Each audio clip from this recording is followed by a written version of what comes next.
Everyone, welcome to another tier list special where me and Shreyas will be ranking transfer rumours linked to Manchester United in the last 6 months. This is what the tier list looks like on your screens. Plenty of players there to discuss, and plenty of categories as well. I will go through the categories for you now, and I'll also go through the players that we've been linked with. So the first big red one that you can see there is Please No. You will enter players into that category who you absolutely, categorically would never take at Manchester United. The one just below it in orange is Overhyped. So players you think are just thrown out there, like, you know, yeah, it's just what it is. What it says on the tin, basically, Overhyped. Good option. So it's like a bit of a mid option. You probably think, you know what, I will probably take him, but he's not someone who won't be my first choice. Just after that, you've got Perfect Fit. So you think, yep, good, solid option. Bang him in the team. I'd be happy with that. And then the final one is Dream Signing. So someone you would be like, yes, get it done, whatever the cost. Okay, so we happy with those categories, Shreyas? Yeah. Awesome. Right, the players that you can see on the screen. So, listen, United get linked probably to about 200, 300 players, right? I've gone with the ones that have, I won't say the most concrete, but that we've seen quite a bit, you know? But there are other players, of course, before people start mentioning it and saying, actually, we got linked with this guy on January 3rd. I get it, right? But the goalkeepers, we've got Emi Martinez, Donnarumma, Milinkovic, and Bulka from League One. They're the goalkeepers. We then have Branthwaite as an only centre-back because they haven't seen us linked with any other centre-backs. If anyone has any, then, you know, chuck them in. Same with you, Shreyas, as well. If you want to just throw them in, I can do that. Midfielders, Edison, Shumland, Wharton, João Gomez, and Pogba. I've chucked in there just for a little bit of a cheeky one. The attacking 10 areas, you would probably say Simmons, Mbuemo, Eze, Semenyo, Jonathan David, because Jonathan David floats. Like, he's not an out-and-out 9, in my opinion. And then the strikers, Ekitike, Gyökeres, Osimhen, Sesko, Openda, Mateta, Vlahovic, Samu, and Goncalo Ramos to finish off with. So, are you happy with that? Yeah. Any questions, worries at all about him? No, because like you mentioned, to be honest, we linked with almost 1,000 players every single window. So the most relevant ones you need to actually filter them out and pick them out. Yeah, 100%. Any other categories or players you would have thrown in there, Shreyas, just off the top of the dome? I think mostly all the bases got covered because I think attackers-wise, definitely all the bases got covered. Midfield is probably the only area where I'm just still thinking because barring Edison, there's really been nothing. And even with Edison, you're not really hearing anything for the past, a month or maybe a couple of months now. Yeah, agreed with that. Okay, nice easy position to start with. And again, anyone who's watching live or watching this later on, you are the third man, basically. So if me and Shreyas disagree on a player, you will have the final say. So please do go through it with us. And like I said, if you are watching later, then put it in there as well. Right, Emi Martinez, Shreyas, what category does he deserve to go in your opinion? Let's start with him. I think a good option. Okay. At the moment, considering the fact that both are all both the keepers that we've got at the moment are not really reliable enough. So someone like Emi Martinez, if he comes in, even I'm not saying that he's going to be a long-term option for the next 5 to 6 seasons, but if he can come in and do a job for at least a couple of seasons or like 3 seasons at least, then you've got someone, who can just weather the storm for you. By the time the market for a goalkeeper becomes more concrete. Because I think even the players who are available right now in the market, there are not a lot of keepers who you would, take a look at and go, this is a real steal or this is someone, who's going to be a, out and out star for us. So that is why I'm just thinking that at least for the next couple of years we just need someone who can do a reliable job for us in between the sticks. And right now Onana or even Binder don't really fill me up with that sort of confidence. I think what takes him out of the dream signing and perfect fit would be the wages and the cost involved in it and everything. I agree with that. Yeah. I won't say he would be risky because of the Premier League experience. I know there are some people who think he's overhyped. I think he's a really good goalkeeper. I think what he did for Argentina was incredible as well, and he's been one of Villa's better players obviously, the lasting taste that we've got in our mind was from Old Trafford when he came out and made that mistake. So United fans might be quick to kind of remind you of that. But overall, I think he's been solid for Villa, and I think he'd be a good option. So I think we agree on the first one, which is a good start. A good start. Let's hope none of the other categories get filled up too much, because I'm not sure how many players are going to fit into these, but we'll see. We'll see. Next up, Donnarumma. Shreyas. It's just not going to happen. Mm-hmm. Like, honestly, it's never going to happen. But would you say it would be a dream? Like, if someone said to you, you can sign, would that be a dream signing for you? A perfect fit? It would be, right now, dream signing for sure. Just look at the season he's just had for PSG. His entire run in the Champions League as well, in the knockout stages. He has been immense for that team. And I think there were a lot of critics when it came to Donnarumma, because of the level that he moved to when he was, when he went to PSG. He benched the likes of Keylor Navas at PSG. So there was a lot of, talk about Donnarumma being good enough to, handle the job of being a PSG keeper and possibly getting them to a Champions League title. But, he's done it, and he's been quite good for them and quite reliable in between, in that goal. And if United could have done it at the right time, probably could have gotten them on a free. Yeah, I agree. I really like Donnarumma. I thought the Champions League campaign, especially this year, I thought he was really, really good and saved them quite a lot, because he can be quite open at times, because they're so attacking with the Kvaratskhelia, Dembele, Barkley, whoever it is. I do feel like they rely on him quite a bit when they get kind of counter-attacked on. So, yeah, I think Donnarumma's a tremendous player, and I'd put him in dream signing. Happy with that? Or Yeah. Yeah? Okay, let's go dream signing then, if it fucking allows me to do it. There we go. Right. Pop him in there. So we've got one in good option and one in dream signing so far. Next up, Milinkovic. So the keeper from Torino, I'm sure you're familiar with. Used to be at United, or I think he had maybe half a season at United. I don't know if it was on loan or through the academy. I can't really remember. But yeah, he's someone who's been mentioned, kind of thrown about. What do you think? I think as a backup, it's a good option to have. Yeah. Because, like, he's not someone who will go and say, he's the biggest thing in football. But yes, I think at least for someone, to play in the cup games, in the league games, you need someone reliable enough. And when sometimes your first choice keeper does get injured, you need someone who can, rise up to the occasion and do a good enough job for you.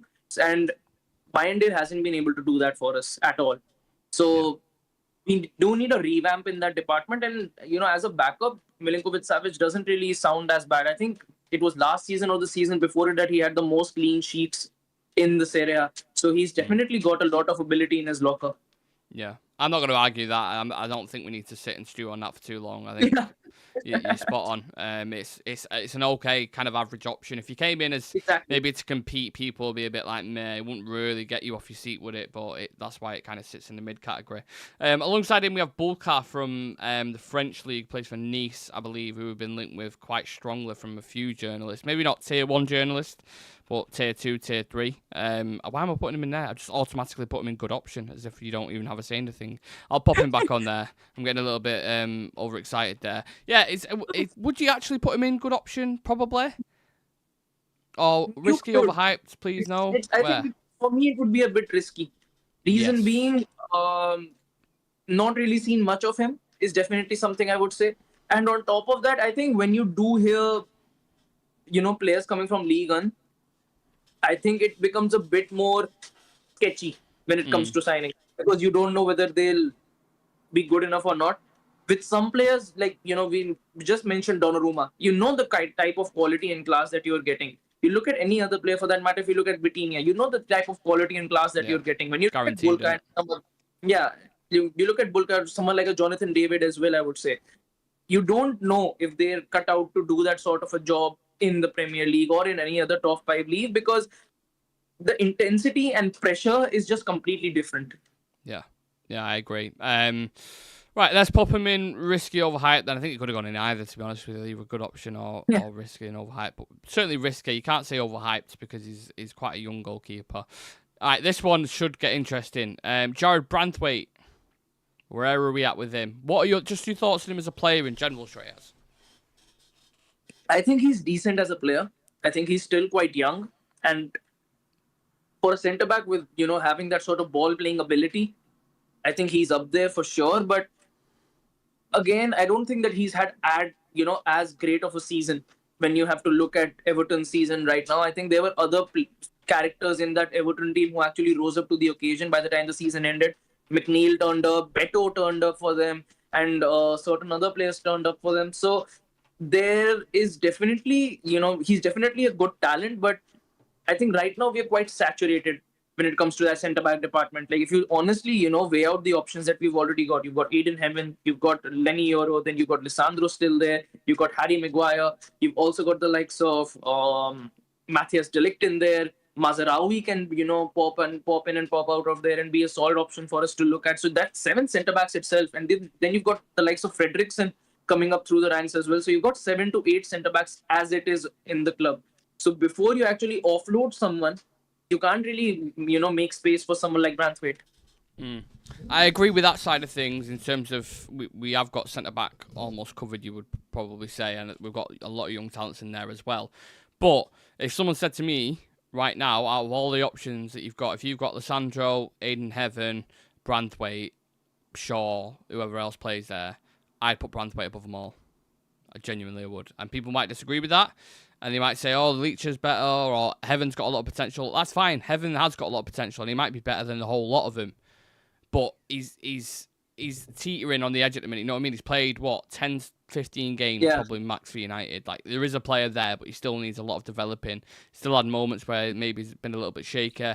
I don't know what it is, something about Branthwaite. I just think on that left side, if we had Branthwaite, Yoro, and someone in the centre, I think that would be a solid, because he's quick. He's tall, he's physical, and he's actually decent on the ball, but you don't see it as much because at Everton, they're not as expansive playing out from the back.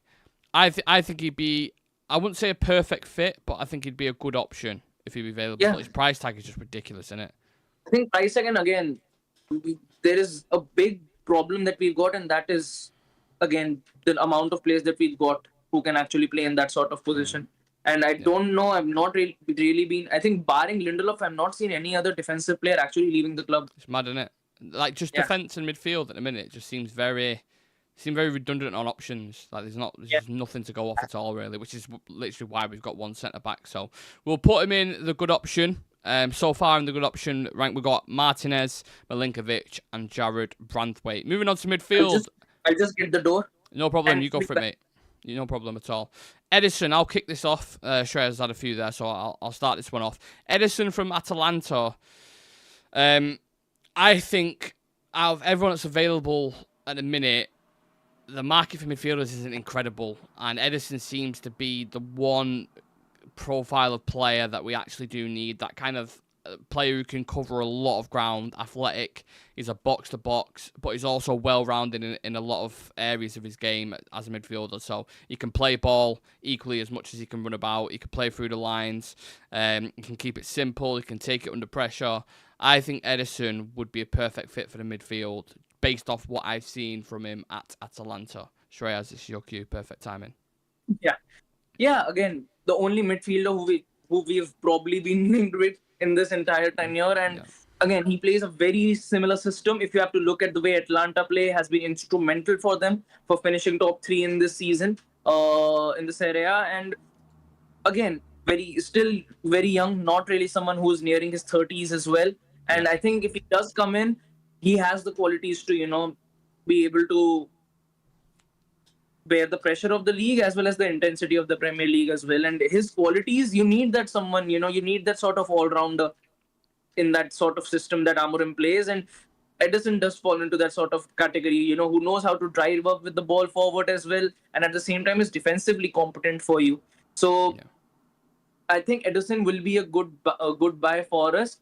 Again, the only question is, how is, Amorim actually going to shape up this midfield? Because personally, if Edison does come in, I would rank him higher than Ugarte, because I think in certain areas, he does have much more to offer in comparison to Ugarte.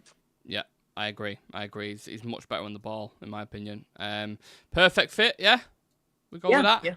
If there's any disagreements in the chat, we haven't had any. We've been through 1, 2, 3, 4, 5, 6. 6 players so far, and we've agreed on the majority of them. So whichever way you look at it, it's quite a good start. Edison goes in the perfect fit category. João Gomes.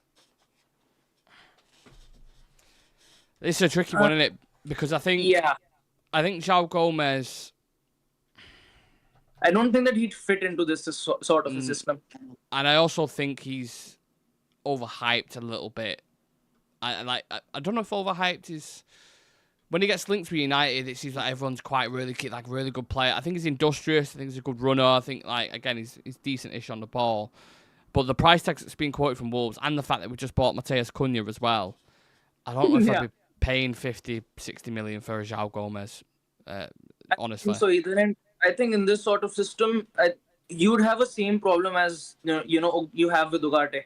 He's both are defensively quite sound, but moving the ball forward, linking up play, making the sort of passes that can break through, defensive lines. He's not that player who I would rank, highly in that position. I think Ederson is better than both of those options. And if you're getting Ederson for 50 million and João Gomez for 50 million as well, you'd rather take the punt on Ederson. 100%. Yeah, 100% agree with that. Should he go in risky then?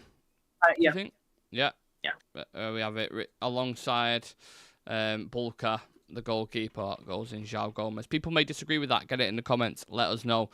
Humland is a player who Sam raves about. Me personally, I don't get what the hype is about. I'm not a huge fan of him. I think he's okay. Watched him for Denmark a few times. Watched him for Sporting a few times.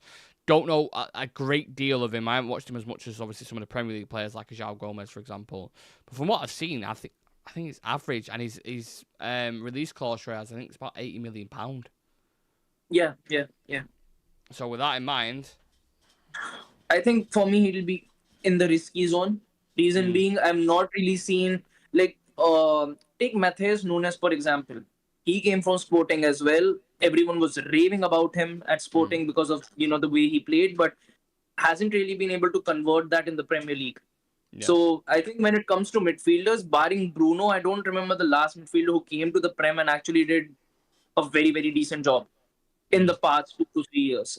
So, and for 80 million, again, I think it's too much of a risk. And I think for 80 million, you would want some sort of guarantee that, if this player is coming in, he's going to give you this sort of output. And with Humland, I think if he comes in and works out, he can be a perfect fit for the system as well. But I think the intensity of the Prem is just something completely different.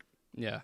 Well, you look at, Humland, we'll put it in the risky section because I absolutely agree. But the price tag you just mentioned, this next player that we're going to talk about is quoted around a similar price, and that's Adam Wharton. And for me, he's a dream signing. I would love him in the midfield, Adam Wharton. Do you disagree? Again, plays a similar system at Crystal Palace in the double pivot, and I think he's still quite young, but the quality is there for you to see. And he's someone, I think Crystal Palace view him the way we view Mainu as. That, he's a stalwart in that midfield and is going to be, and he's a special talent coming through the ranks. So, again, he's going to be extremely expensive, but with Wharton, I feel a bit more when it comes to that guarantee side, if I have to compare it to Humland. Because Wharton has been, absolutely incredible in the Prem. And whatever Palace achieved last season as well, Wharton was involved in a lot of it. So credit where it's due to Palace for retaining that, this sort of a talent. But wherever he moves, whether it's United, whether it's some other club, I think there is a big, big future ahead of him.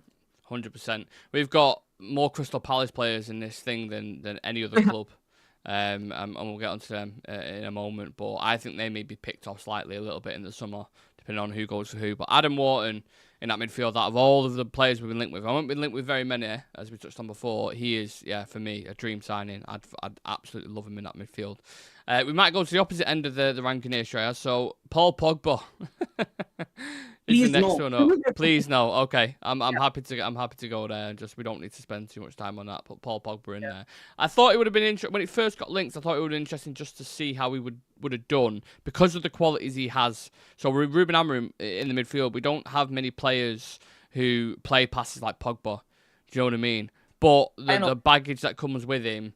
It's just we've been here before, haven't we? Yeah, it's not worth it. So, but yeah, I take your point on that. So, yep, no arguments on Pogba. I'm not even hearing any comments in the comments section. Again, keep that to yourselves. Moving on to kind of attacking midfielders, Xavi Simons is one I think is interesting because he wants to leave Leipzig. Leipzig have just finished 7th in the Bundesliga, I think. So they've got no Europa League. They've got no Champions League football either.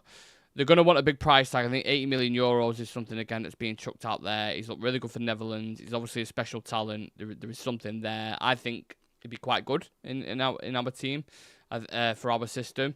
Do you rate him as a player? And how highly do you rate him as well? I think the talent is definitely there to see. But for some reason, I just don't think that, he's going to kill it at United.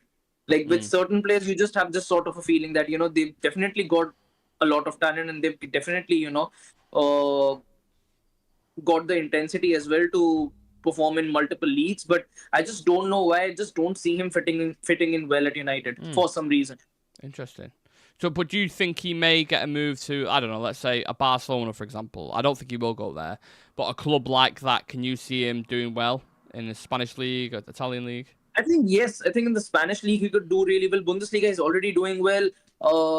If he moves to he's currently in the Bundesliga doing quite well. I think even in the Italian league, if he moves to a club like an Inter, even if he moves to a club like a Napoli for that matter, who want that sort of creativity, I think he can do extremely well.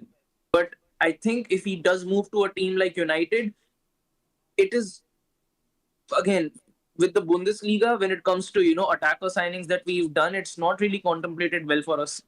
And with United being in there, the pressure is just something completely different.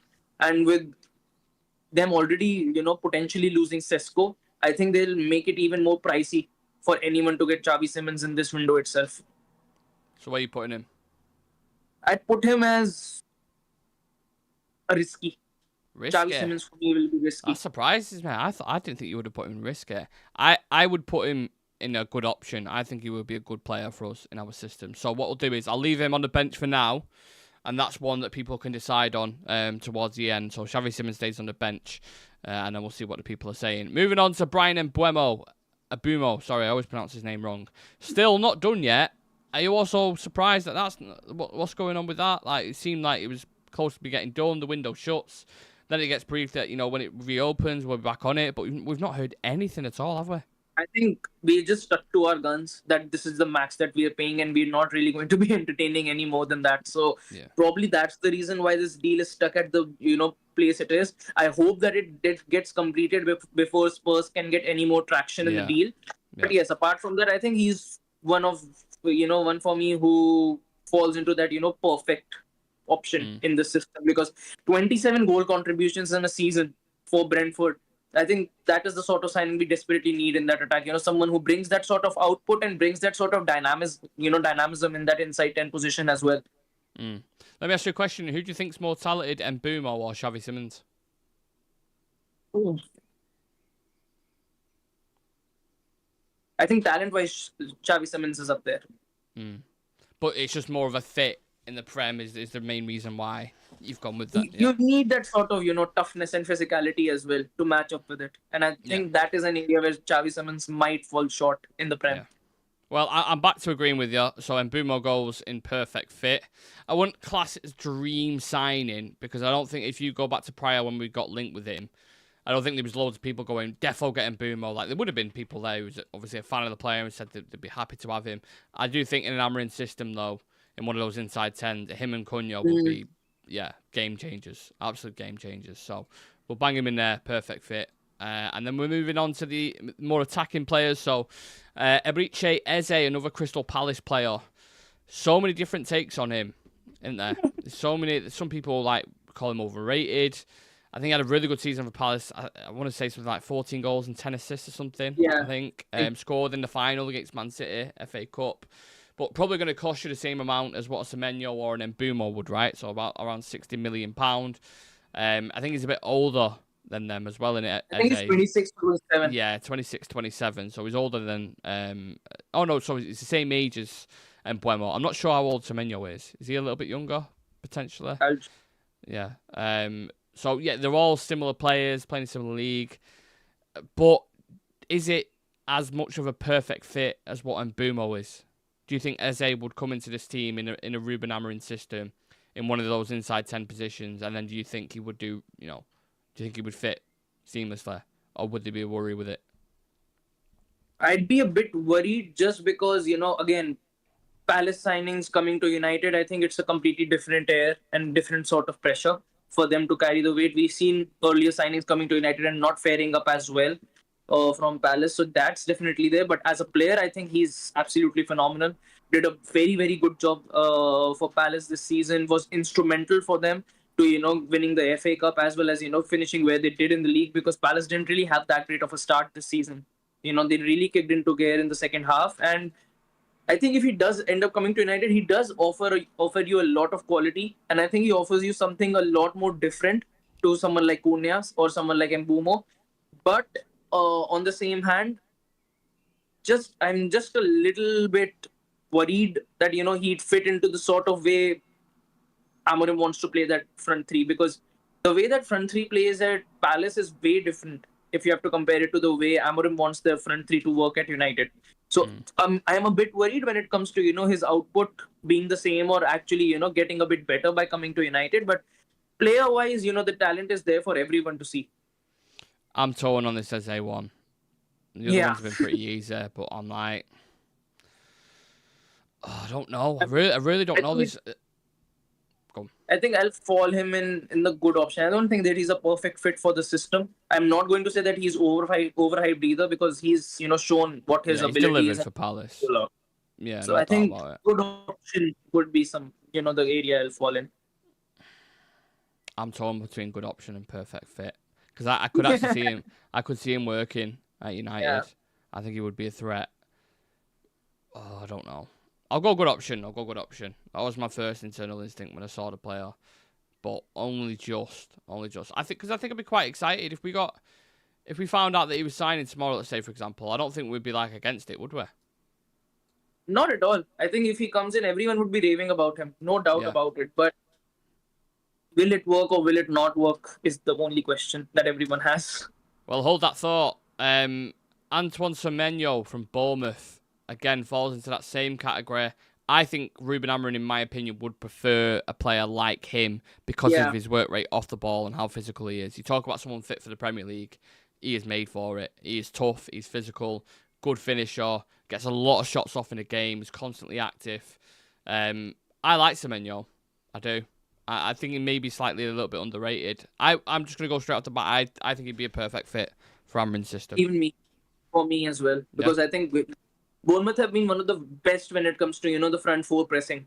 With Kluivert, with Semenyo, with the likes of Evan Nilsson being in there as well. So, and we want that sort of, coordinated press at United as well. So if he comes in, slots in one of those positions alongside Bruno and can match up, with the sort of intensity and pressing, I think he'll be a very good fit at United. Yeah.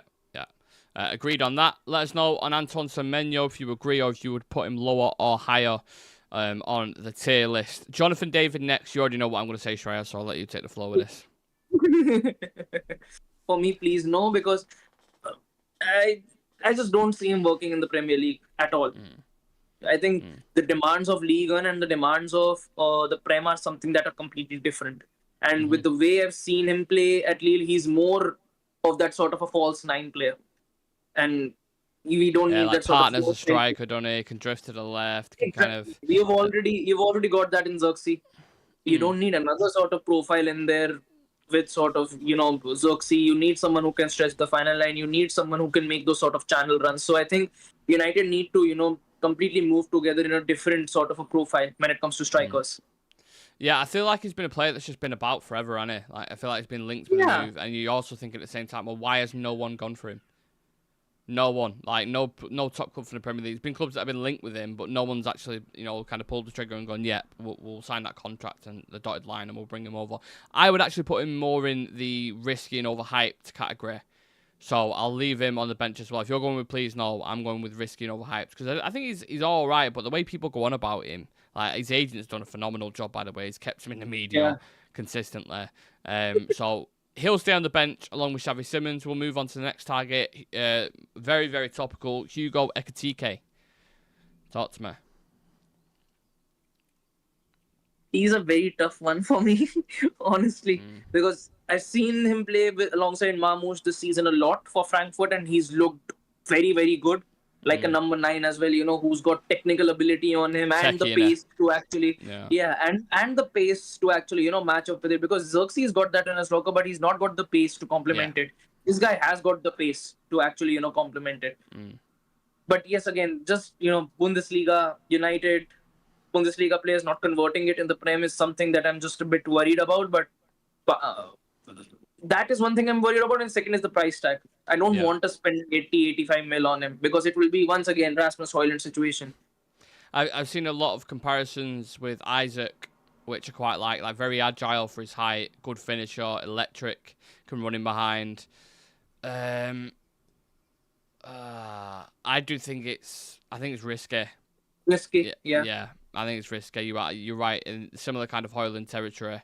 I'm not saying it's going to turn out like that. I think there's definitely a talented player in there, but for what we need right now, he is a risk for that price tag. If you're talking 20, 30 million, then you're all over it. But for 100 million euros, I see that as a massive red flag and a massive risk. Yeah. But yeah, obviously that's something that's more recent, guys. So anyone has any thoughts, let us know. Hugo Ekitike is going in the risky category. Victor Gyökeres. For me, perfect fit. Yeah. Like, honestly, nothing to say about it. He's just genuinely a perfect fit for the system. Yeah, I agree. I don't think there'll be too many arguments about that. Victor Osimhen. Perfect fit for the system. And I rate him higher than Gyökeres because I think he's the complete article. Yeah, I think dream signing for me. Yeah. I would put him in there, I think. Because if the wages and the release clause was just a bit better, I think United would have been. That's why it becomes a dream, because it won't happen. Because he is so pricey. But he's numero one, as all the strikers that are available at the minute. I think he would kill the Premier League genuinely. And I'm surprised actually that he's not willing to maybe lower his wage demand slightly to get that dream to play in the Prem. Because the options are running out now for both Gyökeres and Osimhen. If Arsenal decided to go for Sesko, the only club both of them could realistically go to is Man United, isn't it? I can't, maybe unless Liverpool go for a late bid, but they've just spent 120 million on Wirtz. So I don't think they're going to spend that much on Osimhen. Exactly. So it'd be interesting to see. Maybe a late deal could happen for one of those, but dream signing for sure. Yeah. Let me get your opinion on Sesko. You know my thoughts on him. What do you think? Where would you put him? Perfect fit for the system. Reason being, physicality wise, jumping wise, having that aerial threat in the box, and on top of that, just he's an absolute unit.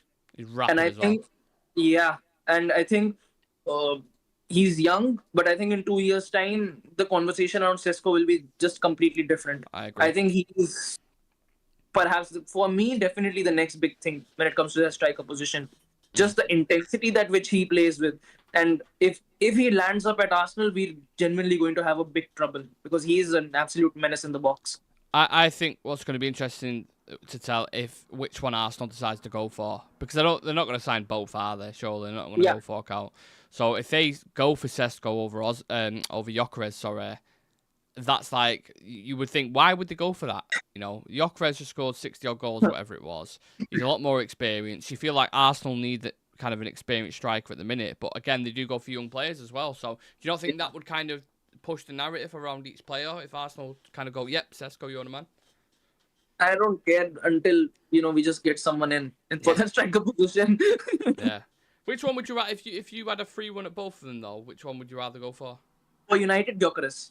Yeah. For United, definitely Gyökeres. I think Sesko would be, again, too much of a risk for us right now, the situation we are in. Yeah. Luis Openda, another Leipzig player. Good option. I think he'll be a good option. I think clinicality-wise, he's up there. And for him to be in the areas that he gets inside that box, I think he'll be a very clever option to go for. Yeah, it's very, very quick as well. Across the ground, there's not many players that are quicker than him. He's nipper. I think he's a small percentage overhyped, just a little bit. I know. But maybe not enough to go into that category. So I'll leave him in good option for now. If he still delivers like 15, 20 goals a season, it's pretty much good enough. Yeah. Mateta. For me, he'll be risky. Honestly, for me, he falls in the risky category. Yeah, because I think the striker demands are completely different when you compare Palace and United. And I think people look at the system formations and go, it's pretty much the same thing. But I think the job of the striker is completely different. At United, you need someone who can stretch the final line, someone who can accommodate spaces for the inside, tends to actually move into someone who knows how to lead the wing backs into the play as well, link up play wise, being an all-rounder as well. And when it comes to hold up play and taking on a couple of defenders at the same time, there's just a lot that a striker has to do in the system. And I think Mateta is a very is a decent option for when you look at the budget, when you look at the type of money that he'd be available for. But would he be able to come in at United and get us 20 goals a season? I don't think so. I think his output will fall down if he comes to United. I would like the idea of already having someone like a Gyökeres or Osman Exactly. in place. For a backup option, I think he'll and be then having someone who's Mateta. very good.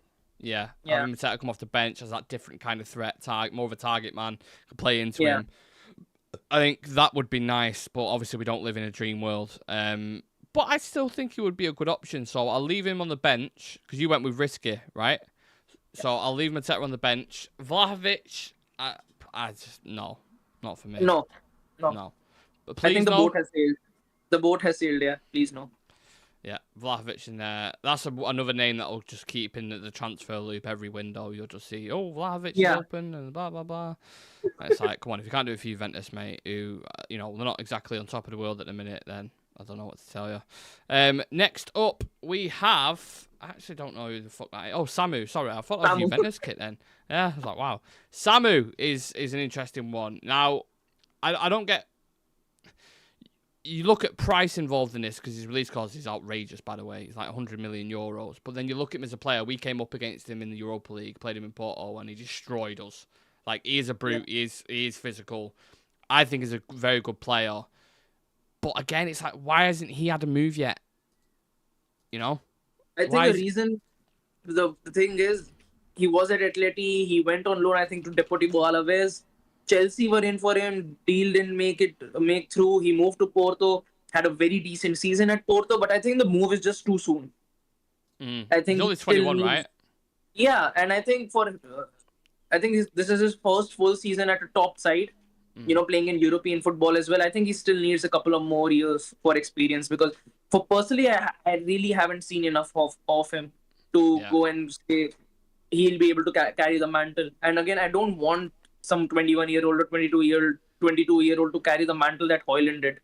Yeah, I have to admit, I did really like what I saw when he played against us. He was just bullying centre-backs. And that's something I think about the Premier League. I think you need really strong strikers who are able to do that. Because you're coming up against Salibas, Gabriels, Van Dijks, Canates. These are massive guys who are all quick as well. So if you can handle your own, that's a step into moving to the Premier League. 25 goals, 3 assists for Samu this season, which is a decent return. But again, I think you are right. Maybe you need a few more seasons. So will we put him in the risk category? Yeah. Yeah, risk. Nice and easy. Let's pop him in there. So far in the risk category, I mean, we'll do a recap in a minute because we've got one more player to go. Goncalo Ramos from PSG, not starting for him at the minute because obviously you've got Dembele, Kvaratskhelia, you know the whole gist over there, Desire Doué. Will he want to leave? Will he want minutes? Is he overhyped? Is he a good option? What do you think? I think he's a good option. I won't say that he's overhyped because he's got the quality, but I don't think that he's good enough right now for him to be a starter. Because, like you mentioned, this season, the way he has fallen down the pecking order, even when he's been fit for them, is a bit staggering because Dembele has taken that striker position. Then you've already got Kvaratskhelia on the wing. You've got Bradley Barcola. You've got Desire Doué. So I've just really not seen him in and around the team that much and contributing as much as I think people actually hoped for. And again, the age doesn't really fill me in with confidence. Yeah, I think that would be a really risky sign. I think PSG paid around 70 million for him. There's no way they'd let him go below. Yeah. Yeah, they'll definitely want some cash back for that, and that's why I think it's definitely considered as a risk to bring him in. Yeah. I don't rate him that much as a player. I mean, he's all right. He had a good World Cup as well in Qatar. He's had a good spell, but again, just not really seen enough of him whenever since he's moved to PSG. Yeah, exactly. All right, there we go. So in the please no categories, we still got a couple on the bench, which we'll get to in a moment.